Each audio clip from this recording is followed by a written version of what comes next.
안녕하세요. 안녕하세요. 법률사무소 늘찬의 최정인 변호사. 김병훈 변호사입니다. 변호사님, 저희가 지난번에 어떤 경우에 스토킹 범죄가 성립하는지 한번 알아봤는데요. 오늘은 저희가 스토킹 범죄 피해자분들을 대신하여 고소해드리고 상대방을 처벌시킨 성공 사례에 대해서 말씀드려 볼까 하는데, 변호사님 어떤 성공 사례가 있으실까요? 예, 그것도 중요한 얘기지만요. 우선 변호사님 최근에 SBS 출연하셨더라고요. 예, 재밌게 잘 봤습니다. 저희 가족들이랑 주변 사람들에게도요. 꼭 시청하라고 얘기했습니다. 네, 뭐 제가 사회에 무리를 일으켜서 출연했던 건 아니고요. 제가 뭐 인터뷰할 게 있어가지고 한번 출연했습니다. 그럼 변호사님, 네. 다시 본론으로 돌아가서 변호사님 같은 경우에는 스토킹 범죄 피해자분들을 대신해서 고소해드리고 성공했던 사례 네. 있으실까요? 기억에 나는 사례가 하나 있는데요. 저희 의뢰인은 이제 자영업장을 운영하면서 자신이 만든 물건도 팔고 또 수강생을 받아서 수업도 하는 분이었습니다. 그런데 어느 날 한 수강생이 왔고요. 수업을 듣게 되면서 과도하게 선물도 주고 꽃도 놓고 가고 흔히 말하는 들이대는 그런 행동을 했는데 의뢰인은 그 부분이 좀 부담스러웠습니다. 그래서 이 상대방에게 그러지 말라고 명시적으로 거부 의사를 밝혔고요.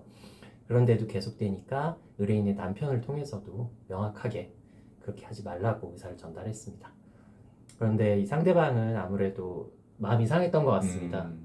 그래서 오히려 행동을 멈추는 게 아니라 그 의뢰인이 다른 사람 수업을 하고 있을 때 찾아가서 횡패를 부린다든지 소리치고 문을 두들기고 조금 겁을 주는 행동들을 많이 했고요.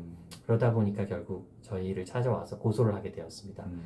근데 저희는 그 사건 내용을 좀 들어보고 그리고 놓고 간 선물, 꽃 그리고 실제 왔었던 모습이 담긴 CCTV들을 보니까 이 사람이 이분한테만 한 게 아니라 다른 분한테도 했을 것 같은 그런 경향성을 좀 봤고요. 그래서 실제 좀 수소문을 했고 그러다 보니 실제 피해자가 있다는 것도 확인을 했습니다. 그래서 그 내용까지 한꺼번에 그 수사기관에 얘기를 했고요. 그렇게 해서 이제 경찰, 검찰, 법원 단계를 가서 최종적으로는 징역 2년의 실형이라는 강한 처벌을 받게 되었습니다.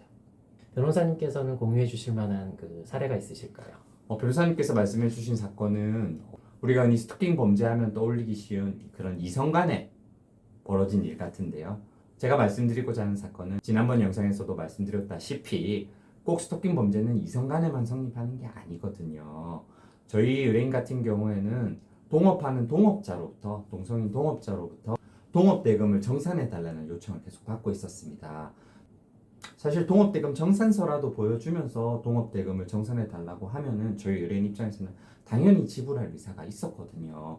그런데 정산서도 보여주지 않고 자기는 돈을 받을 게 있다면서 계속 돈을 달라고 할 뿐만 아니라 그 돈을 받기 위해서 사무실뿐만 아니라 저희 의뢰인 집까지 찾아오고 저희 의뢰인 가족분들에게까지 전화를 해서 계속 의뢰인뿐만 아니라 의뢰인 가족들을 괴롭혔습니다.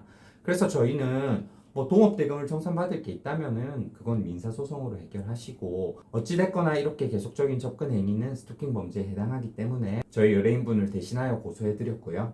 결국에는 저도 경찰, 검찰 단계를 거쳐서 법원에서 유죄 판결이 선고되어서 저희 의뢰인분은 더 이상의 접근을 막을 수가 있었고요. 그 과정에서 지난번 영상에서 말씀드렸다시피 잠정 조치도 신청을 해서 고소한 이후에는 상대방이 더 이상의 접근과 전화 등의 연락을 하지 않을 수 있게 해드렸습니다. 아무래도 연락을 했다는 사실 자체는 숨기기가 어려운데 다만 그 연락을 한 이유가 정당한 사유가 있었는지 상대방에게 공포심을 주었는지 이 부분이 쟁점이 되는 것 같습니다. 그래서 스토킹으로 고소를 생각하시는 분들은 이 부분을 좀 염두에 두시는 게 좋을 것 같습니다. 네, 오늘 이렇게 스토킹 범죄 피해자분들을 대신해서 고소하고 그 상대방을 처벌까지 시켰던 성공 사례에 대해서 말씀드렸는데요. 다음번 영상에서는 저희가 오히려 반대로 스토킹 범죄 가해 혐의를 받고 계신 분들을 변호해서 선처를 받아들인 성공 사례를 말씀드릴 테니 저희 늘찬 튜브를 계속 좋아요, 구독, 알림 설정 부탁드립니다. 네, 감사합니다.